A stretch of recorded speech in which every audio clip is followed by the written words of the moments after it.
I love this image. This image of this horse riding free, running as fast as it can. This is a picture of you and me, my friends. This is a picture of this show. This is a picture of all of us in our artistic pursuits. Run before they catch you and put a saddle on you and a bridle. Just run. Freedom, my friends. Just keep running. Silva Santos, Artist Journal, July 14th, 2023. Broadcasting from the river in my mind in Berlin, Germany. My name is Adrian Pocobelli, and this is just one of those works that I think I liked it before I saw it, in the sense that my unconscious, sometimes works hit you just immediately. It's almost reptilian, and this was one of those works. It just kind of hit, and then the more I understood it within the first, 1.5 seconds, the more I just had to see if it was still available. It was on secondary. I managed to pick one up for 4 Tezos. It's just one of those beautiful, simple works here. Beautifully glitched out. Again, clearly a Nintendo glitch ROM. We're back to video games, aren't we? We are back to video games here with that beautiful kind of dithered shadow on the horse. Just beautiful and really nicely glitched here and everything. And there's something about it. I mean, we've seen this with Silva Santos before, using the glitch ROM as an opportunity to make beautiful landscapes, for example, and just kind of heartwarming scenes. Here's another one, with this horse that's just trotting, running free, and you just have to love it. Now it's 22 Tezos. Maybe you put an offer in to get it cheaper. Water Horse. Love the title here. Need more glitch. And 88 frames here. Yeah, Dernadler got the last one at 4 Tezos. I picked one up at 3, actually. That's great. And 2 Tezos on primary. And someone listed right away at 48. That's hilarious. It actually took, 12 hours for this to sell, but I think it was one of those works, again, 22 works here. So Silva Santos continues to grow here and develop really nicely here. Some works just hit, as I like to say, and this is one of those works here. And yes, I enjoy that. A lot of comments on yesterday's show, and thank you for the comments. Thank you for the interest. And I went to the gym earlier yesterday morning, and I biked to the gym and back. So I think my brain was in full form on that day because, I felt like we got a great response. Let's just put it that way. Slime Brand. I enjoy that at one time pixel art was the cutting edge of technology, pushing the boundaries of what we thought possible. And this is super interesting. I actually did a very quick search on when did pixel art begin in ChatGPT 4. And it's back to the video games. So this video game, thesis, which I think a lot of you have been actually, way ahead of me on, but it continues to, the evidence continues to accumulate here. Pixel art as we know it today started to appear with the advent of computer and video game consoles in the late 70s and early 80s. Early computers and gaming consoles had very limited graphical capabilities, and this was part of the charm, wasn't it? Which meant that artists working on games and other software had to make do with a limited number of pixels and a limited color palette. This led to the creation of the distinctive blocky style that we now associate with pixel art. You got to give ChatGPT credit. It's a pretty excellent summary here. It's worth noting, however, that the idea of creating images from small discrete units dates back much further than the digital age. They bring mosaics. For example, mosaics, which can be seen as a kind of analog precursor to pixel art, this is an excellent summary, have been a part of human art and architecture for thousands of years. And if you've never been to Ravenna in Italy, it is actually a UNESCO site. There are actually several UNESCO sites in Ravenna. It is actually a must-see, and you'll see some of the best, if not the best, mosaics in the world, among the best. The fundamental concept behind pixel art, the creation of larger images from smaller discrete units, is a very ancient one. And again, you also think of Seurat, the Impressionist or post-Impressionist, and with divisionism, when Georges Seurat, was trying to put these little points of light, they're trying to be scientific, I might add, and let the eye blend in the colors together. So that is interesting as well. Let's just finish this. Despite its root in the technical limitations of early hardware, pixel art has endured as an art form, even as those limitations have disappeared. Many artists continue to create pixel art today because they enjoy the aesthetic or the challenge of working within self-imposed limitations, not because they have to. What an excellent summary, and I laughed when I read that, Slime Brand. Runetoon with some excellent commentary here. If you recall our spaces with Hasdrubal, I remember saying that his work reminded me of video game aesthetics, pixels, colors, and that one of the reasons I liked video games as a child and Hasdrubal's artwork now was simply for the aesthetic experience. Agreed. The games themselves were fun, but what attracted me most was the visual. And I completely relate to this. Again, the Ultima 3 and Ultima 4. Again, I call Ultima 4 a early masterpiece of digital art. That probably came out, I'm guessing, 1984, 1985. And that's why I still care about it, because I've gone back and tried to play some of these games with that kind of nostalgia and thinking I'm going to recapture something. But it's the visuals that ultimately, the gameplay, it's kind of, I don't want to call it tedious, but it's a little long, especially for what we're used to here. But the visuals continue to inspire. Outside of certain cartoons, there was no other place to get those kinds of colors. And back to the color issue, which we've brought up here. Even with comics, you couldn't achieve those colors because comics existed in print, and only through the digital screen can you get the intensity of light required for those highlights and saturated colors. And this is a profoundly important point. And we've brought this up before, and it's just a very important, and actually, and Runetoon hits the nail on the head here. Digital is like the new oil paint, where the most vivid colors our eyes can experience exist. And I am 120% in agreement with this. I would argue one of the reasons why oil paint has such a prestigious place in human knowledge, for lack of a better term, human culture, is the fact that it has some of the most saturated colors that we experience.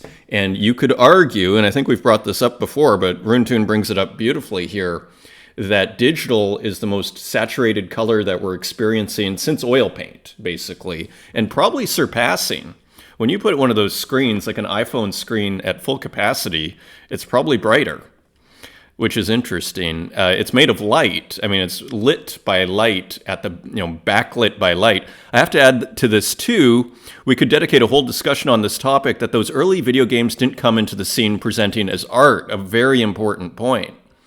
And yes, so perception and consumption changes once something presents as art. Video games present as entertainment. Excellent points. They're immersive, and I mean, this is a great essay that Runetoon is writing here. They're immersive, this literally could be a post on Medium. They're immersive and collaborative and engaging in ways art is not. Comics require drawing, and we relate drawing to art. Think about all those 2021 Bull Run PFP projects that promised utility through a video game. There's texture here that we ought to touch on. Yes, we definitely do, and we should have a spaces on video games and art at some point.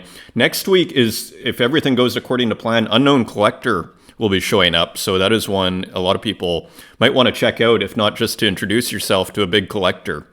Talking Haiti Rocket, the unifying quality with pixel art is the video game. Again, pixel art, as you call it, second generation digital art coming out of video games is a response to a common experience we all have.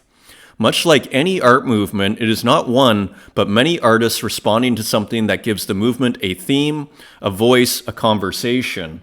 Yeah, it's almost back to this idea of the furniture of the mind, the everyday, the contents of our visual lives, just as the pop artists, as I think Runetoon's going to point out here. Pop art was a movement born of artists responding to consumer culture.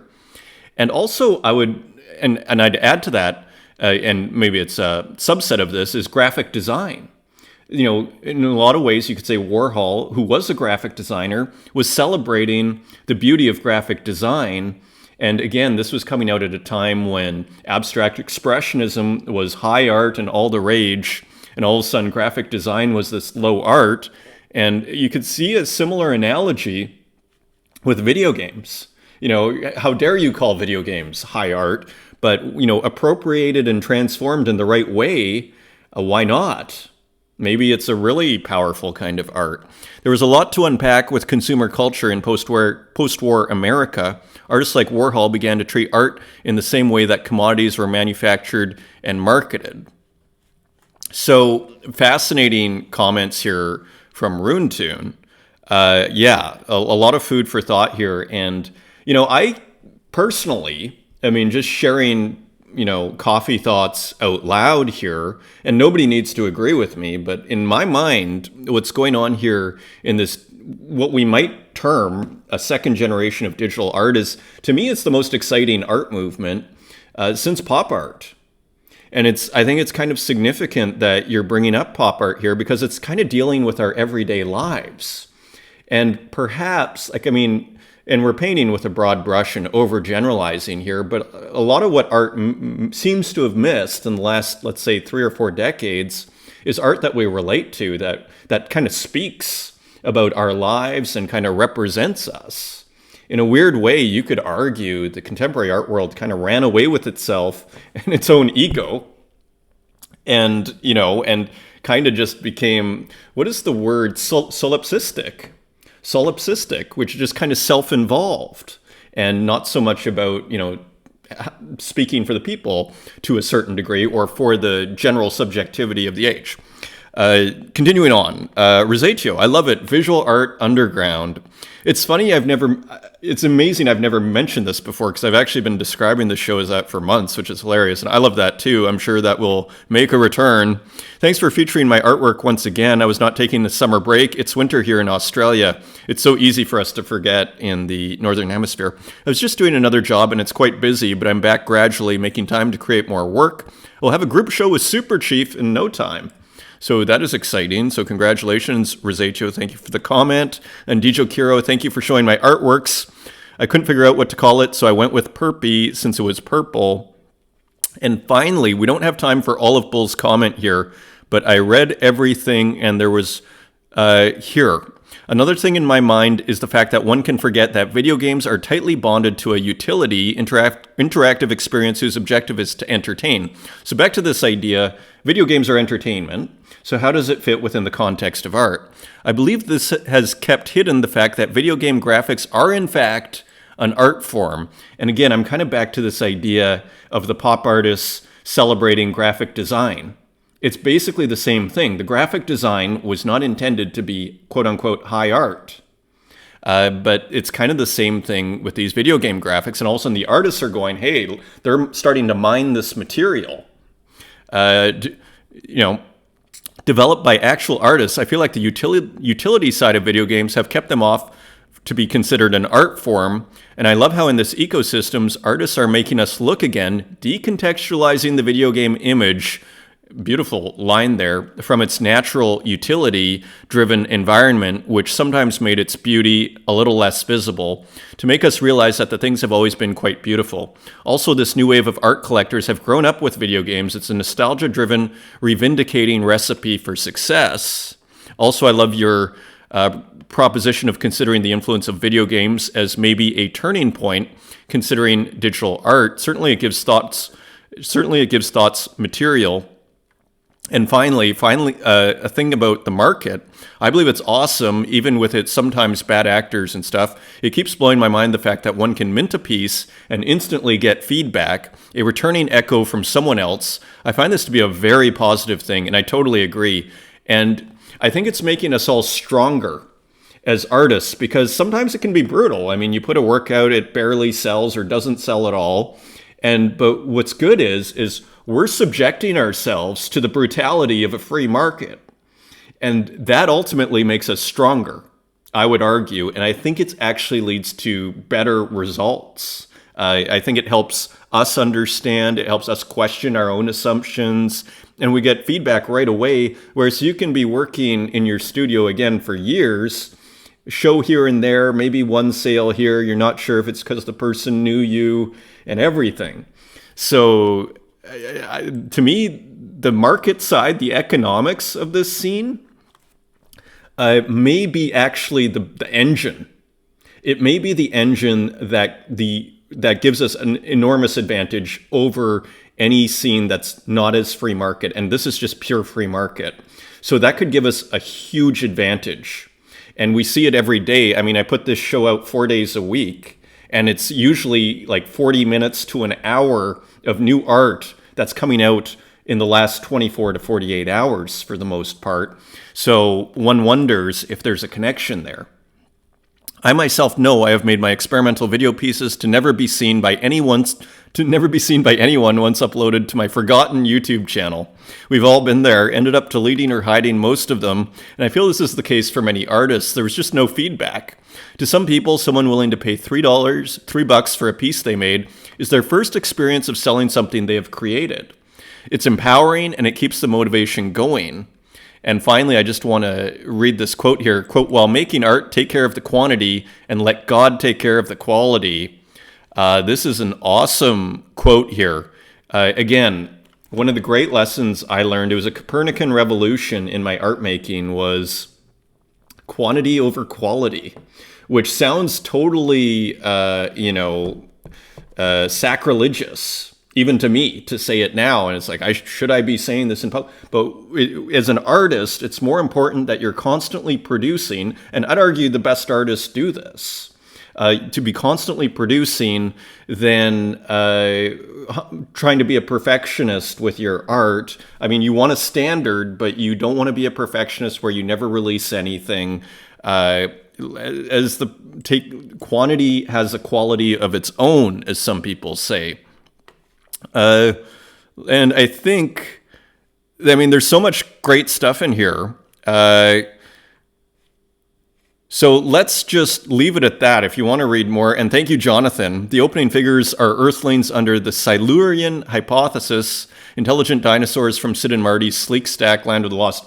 So I have no idea what any of that means, but it seems to have to do with the opening figures in the Kujib work from yesterday. So thank you. I'm sure someone out there will understand all of these references that I should probably know. Thank you, Jonathan. Great to hear from you again. And thank you, Rada, Primitive Intel, and Dikana Goy 619. I wasn't quite sure what the comment meant, but I gave it a like there. Continuing on, look at this. So Gogolitis made this work basically for HD TV resolution. And check this out. One of my collectors sent me this. It's fabulous to see my pixel art on a token frame. Thank you so much, Sci-Fi High. And look at that. So, it really, you think of these rich places in Hollywood, these actors' homes, and you really want to kind of impress your guests. Here's a way. And first of all, they'll have never seen the art before, probably, and then it's like beautiful on top of it. And the whole thing. It's just kind of blow people's minds. So fascinating. So just great to see that. This is quite fascinating too. So happy birthday, Midjourney. So I'm not sure if it's Midjourney's birthday today. That would be pretty mind blowing. It's only July. Remember, I think AI, we had maybe a little bit, but I think Strange Thing was at the end of August, beginning of September last year, that Thug Lord piece, that beautiful work.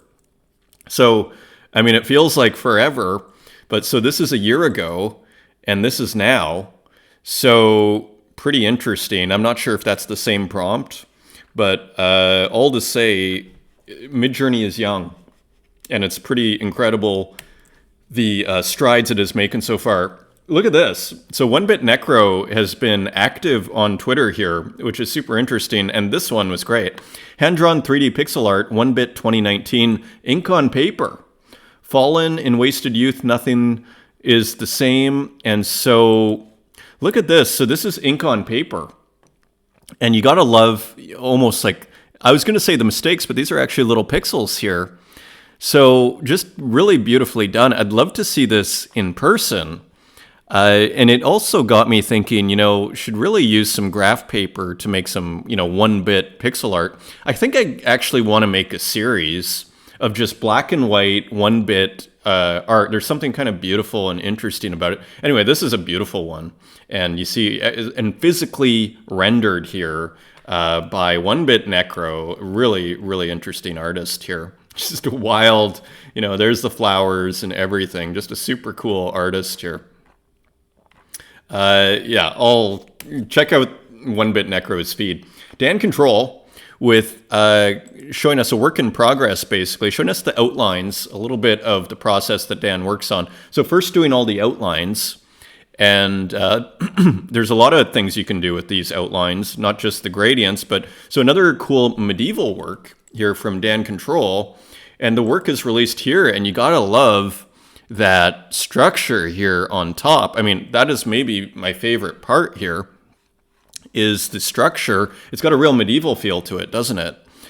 Just really beautiful. And just how these tiles here, I mean, they look like tiles. They're beautiful. And then you have this medieval scene of what look like two armies facing off against each other and all these swords, the repetition that Dan Control likes to do and everything. So just a really, really, really cool piece. It's pretty reasonably priced, 0.35 ETH.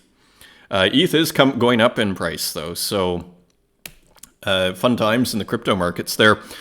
Cool work from Dan Control. Gozo, who we've looked at. This came out a week ago. I missed this. This is a really colorful work. Again, kind of it's kind of like a surreal still life. These kind of animated still lifes, really nicely colored here, I might add, and just really beautiful. And you see the water here, which is a really nice addition here. Just super interesting and kind of, again, has a surreal feeling. This looks like a big tooth here. And just random objects. What is this called? Veil. And I guess there is the veil with the beautiful color coming in here. Really just kind of preciously done by Gozo. Now it's 120 on secondary. Let's just see how much it cost on primary. All accepted offers at 50 to 40 Tezos. So again, Gozo has their collectors, just very cool. And look who this is, Tornado Rodriguez with a new one, Riki Riki. This is on Solana, where Tornado has released a few works. So a little bit of paraphernalia here, and just a really cool drawing, really expertly done. And you gotta love how it's color outlines here, not black outlines everywhere. Here it's, light blue outlines and just everything. Just beautifully done, and her characters, the buds there, and everything. Just a beautiful work, and there's all the characters. They all have their personality in there. Pretty hilarious for $420. The day will come when we find it on the racks, sticky and delicious, Riki Riki. It's happening more and more, as many of us have seen, and so 0.35 salt, $10, 8 left. So big shout out to Tornado, and here is actually, so this was another one. I think we missed this one. We saw this one here. This one was totally awesome. I think we might have even started the show with that work here. So here's Tornado's work on Solana. So Solana is going up. Get them while you can, because it's getting more expensive to buy everything. Spontor with a cool work here, Red Button. The undeniable call of a red button. When will humans learn to mind their own business? Please press the button to find out. So Smonter making another just interesting kind of semi-sci-fi work here. Illustration and just a cool machine and a red button. And I love it. The psychological kind of nature of the red button, the attraction of the red button. What happens if I press it? Beautiful drawing and beautifully colored, I might add. 5 Tezos edition of 25, and that's all. They're all sold for $1, so you gotta love how Smonter is keeping it really cheap on primary. And so it's a good way to sell out, is keep it really cheap. A couple of cool, more mythological figures here.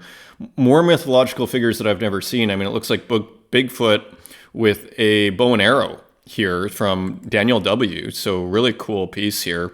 And you gotta like this whole kind of, outline here of where the figure is coming into. Just really, really nicely done from Daniel W. Available for 9 Tezos on secondary, only one left. So popular work here. And yeah, object is super slow for me. Here's another just beautiful one, Eligos. This is number 15 in the series. Again, I've never recognized any of these characters, and you wonder if Daniel W. is, making them up on his own, combining different aspects. I'm not sure, but very cool. I mean, the skeleton of a horse here with this figure on it, this hooded figure and a flag, and almost like that medical snake that comes up. Just really interesting. From Daniel W., available for 9 Tezos on secondary. So these are doing very well. And let's just see here, edition of 35. So great work from Daniel W. More from Mika Alladef. This glitch artist who we have recently discovered here is putting out a ton of work, and it's all pretty interesting, I have to say. So these portraits, artifact number 5. So we started looking at some of these artifacts earlier. Here's number 7, a 1 of 1. So again, just interesting glitches here. And this sold for 35 Tezos. Not a bad price, pretty reasonable. And here's another one. Again, just kind of, you wonder if it's like frames of a video or what it is, but it's cool. 5,000 pixels by 5,000 pixels. Again, and this sold for 35 Tezos. And so, I mean, if Mika Alladef, I'm not sure if they've been making glitch art for a while, to pick up 1 of 1s for 35 is a pretty good value for collectors here. Here's Popple with some bacon for robots. So having fun over here. And Popple continues to get a ton of views, 12,000 on this one, and just a cool kind of processing of bacon here. And continuing on Demon Ego with some beautiful digital work here with some really nice dithering in the background. And kind of a mysterious work here. And we see that what looks like a kind of snake figure all along the side here in different kind of positions. This black and white work in the middle with what looks like someone almost being kind of sent upwards here into this structure. You almost want to think it's an alien invasion, but it doesn't really look like a UFO. And then some interesting so just really interesting, mysterious work. And look at the eyes over here, and again, it's kind of pulsating a little bit.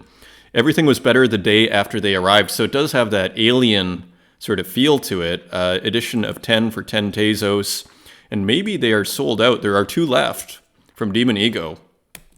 Really nice work, and a new one from Figments, already 25 Tezos. Root, 1 + 1 = 1. I love that. There was a song. There is a Goa trance track called 1 + 1 = 1. I think that was by Ceiba, Ceiba. They were at Burning Man back before Burning Man was it was like the 97. They'd have like the big Goa stage at Burning Man. I never went back then. A guy in a van actually who owned a record store in Saskatoon invited me, but there's no way I was going to be able to make it all the way over there. Anyway. Figments with a new work. Again, our kind of figure here made of light who represents, according to Capin or Figments, the soul or consciousness in this beautiful, Pac-Man-esque square here. And again, these kind of just cool metaphysical works, pixel art works that seem to be somewhat about our relationship with technology in a certain way, like even probably Capin or Figments is probably wondering what these are about as well. And you gotta love the RGB over here, which we saw in, I think, the last work. So now it was available for, I believe, 10 Tezos on primary, sold out within 2 minutes. That is amazing. And now only an edition of 12, now 25 on secondary.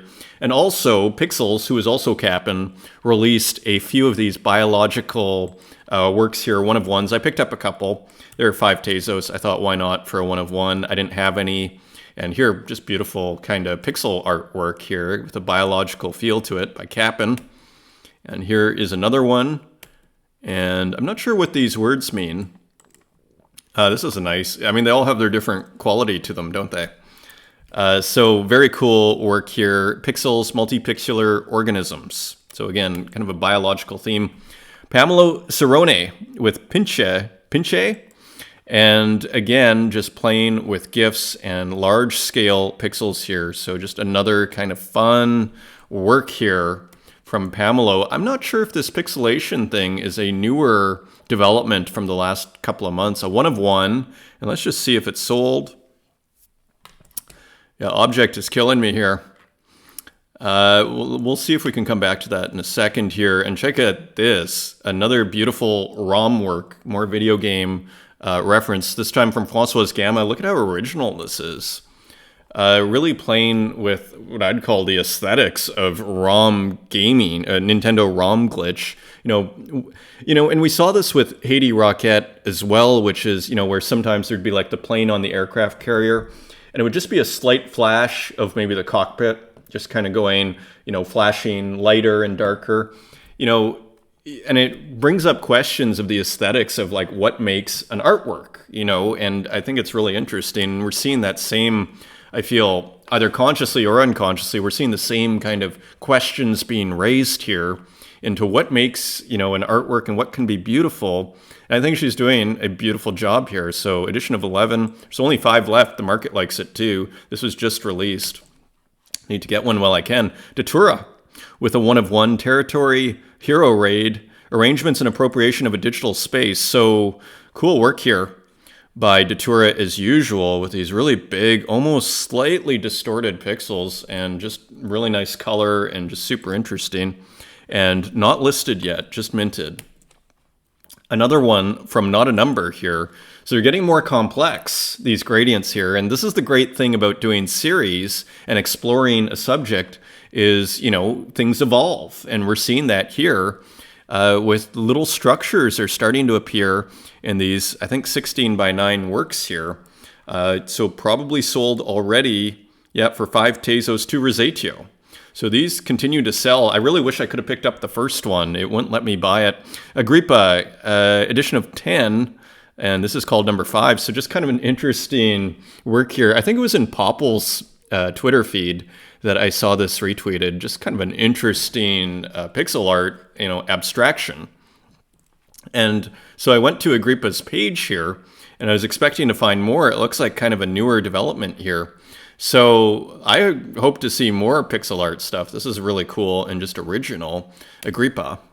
And Bit by Bit with a couple of more of these black and white 1-bit works here done on PC Paint, these abstracts.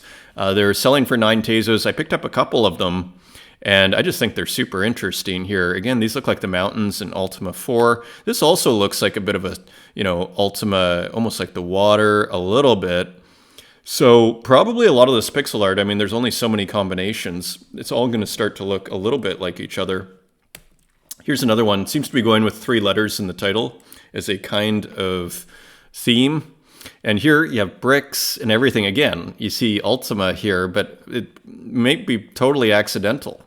It's probably more my own references here. So just interesting abstracts from Bit by Bit, and they're really reasonably priced for 1 of 1s, 9 Tezos.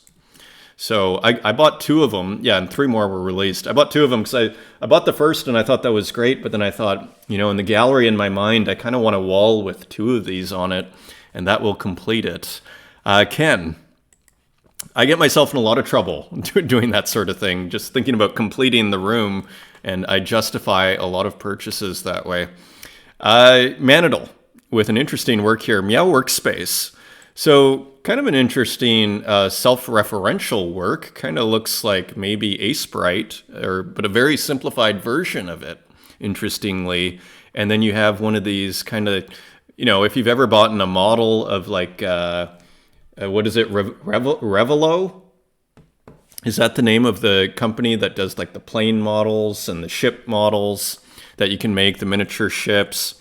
Well, this is often how they're presented, which is the stuff is kind of, you twist it off basically. And here it seems like Manidal is using that as a UI or a way of a compositional device of sorts. So very cool here. Edition of 100, again, going with the aubergine theme that has been going all week here.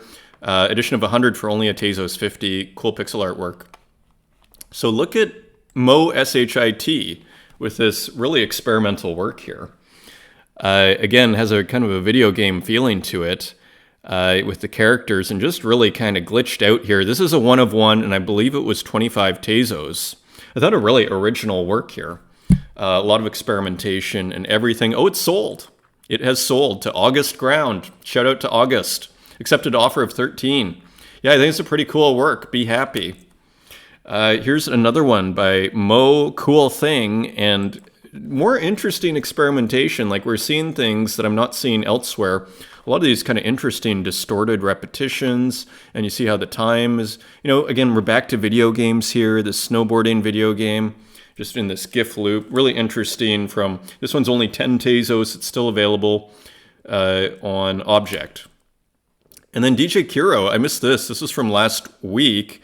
This is 4 Tezos edition of 10 and on secondary, but still pretty reasonable price. This is a pretty good looking work here. Just a nice kind of glitch here of what looks like an anime. So just cool work again from DJ KIRO, and not sure with the crazy writing here and everything. Just cool work. And Martin Joe, the aubergine trader. So continuing with the aubergine theme, and I laughed when I heard this music. It's like off-key piano music. So Martin Joe has a pretty good sense of humor, also out of Argentina, uses a lot of AI, and again, going with the aubergine theme, also does the Kinky Bears and everything. I think me and Joe Rogan's dad was in a movie poster a few months ago for Martin Joe. Anyways, big shout out to Martin Joe. Buy now for 3 Tezos, and there are 29 left. And going into AI here, Marina Amedova, with a really cool kind of composition here, Lavender Twilight, edition of 1 for 65 Tezos. Pretty nice piece here, a nice kind of portrait. Kind of has almost a 19th century feel, almost like the pre-Raphaelites. Just a little bit kind of feel to it, but just its own thing too at the same time. Just really nice AI work from Marina Amedova. And shout out again to Heck, who pointed out this artist. We looked at one of the works, and here's another one, which this Tim Lahen guy, Daymare. Again, this is physical, by the way. You can see it here, like torn paper. Really beautifully done, and it's all like blue, so I'm not exactly sure how this is done. Like, it goes right to the edge here. So maybe it's blue paper with white on top. It's hard to tell, or actually probably what happens is there's probably a mask here, and then it's just all painted over top right to the edge. So probably the blue comes after. Really beautiful contrast here between almost like these marquee tool style selections like Lorna Mills, and then that hard edge, and then the soft spray paint. Huge, huge contrast. That's why it looks so beautiful. Another interesting work on Instagram here, Fantasian. Had the pleasure of making an artwork for my dearest friend's wedding while highlighting my current obsession with 18th century Dutch East Indies aesthetics, wishing you lifetime of happiness. So beautiful work here. So here's the marriage couple, and there's the cat. I love it. And look at this. I mean, it is beautiful. So, I mean, a little bit of appropriation, but then kind of turned into, personalizing it, put in people in here, probably changing a lot of things. Really, really beautiful work here. So, yeah. Is this the source material? Interesting. I mean, then it's like, yeah, a lot of creativity in there. And look at that. So I never even saw that. So very cool there. And then look at this. So Night Gallery is a pretty prominent contemporary art gallery, if you've never heard it. Andy Wall, who I've never heard of, is included in a 2-person exhibition, Sign of Equestrian, with Sarah Miska at CC Andradex in Mallorca, Spain. And it opens tomorrow. So I just thought this was a pretty cool, nice, kind of minimal, beautifully painted horse here. And just a really beautiful painting, even like the background there, how the red kind of fades in, just kind of expertly painted here. Again, the background is really flat, then these huge textured brushstrokes contrast with that of the horse. And look at that, so beautifully done. So AI, I mean, I think of AI brushstrokes hilariously as I look at this. Look at that. So it reminds me of White Solitude, those beautiful brushstrokes. So the competition between physical world and digital continues, at least in my mind. Look at this. This is a physical work here. Ashley Brown Durand, Instagram Late Summer Flowers. I thought this was pretty interesting. Figs from Plums, who I just saw this on Twitter, highlighting excellence in art and design. Well, let's just make sure that is followed there. And there we go. And so cool work. Nice kind of like what I like about it is how inexact it is. Because again, we're dealing with this geometric digital perfection. So when you start to put things in the physical world, it's the imperfection that kind of makes it look interesting, right? If this was all perfect, it'd probably be a lot less interesting. But here you go, this is quite interesting. And finally, Joao Salazar, work in progress. So this looks like plasticine. And so very cool, fun, colorful work here from Joao, and just all the fun stuff here. The Windows kind of 95 background there, skull, beautiful colors, little computer chair, the iconography, internet iconography. I love it. So great to see that from Joao. And that is your show, everybody. Thank you for joining me again, and thank you for all the comments and the support. Hope you have a wonderful weekend. Until next time, take care.